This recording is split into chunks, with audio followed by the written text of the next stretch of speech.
Hello and welcome to a Calibre how-to video guide. In this video, we will take a look at how to add custom deck-specific options such as defines and variables in the new Calibre Interactive. Now we will be doing this without writing any code using the new configuration editor to create a custom configuration file. We'll begin by opening the configuration editor.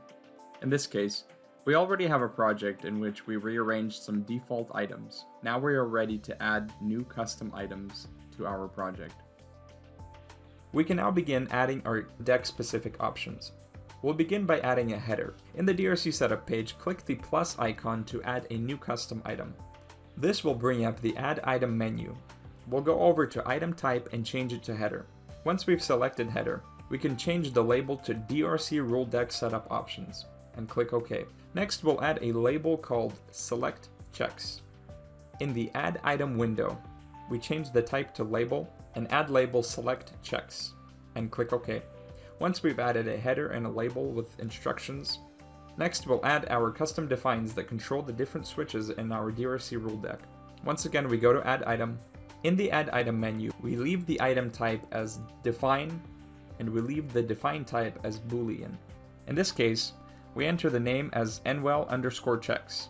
Note, the name field is associated with the actual define name that will be set in the rule deck. After that, we set label to nwell_checks as well.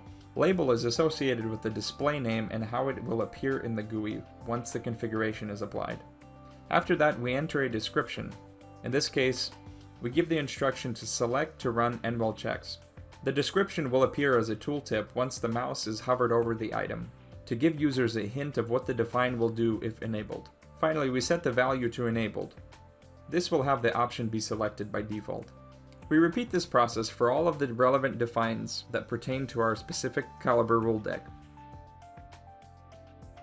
Once I'm happy with my configuration, I can hit the preview button to preview my configuration with the new Calibre Interactive GUI. Finally, we can save the configuration by clicking on this Save Configuration button. We're going to File, Save Configuration As. In this case, we save it as simpledrc.config.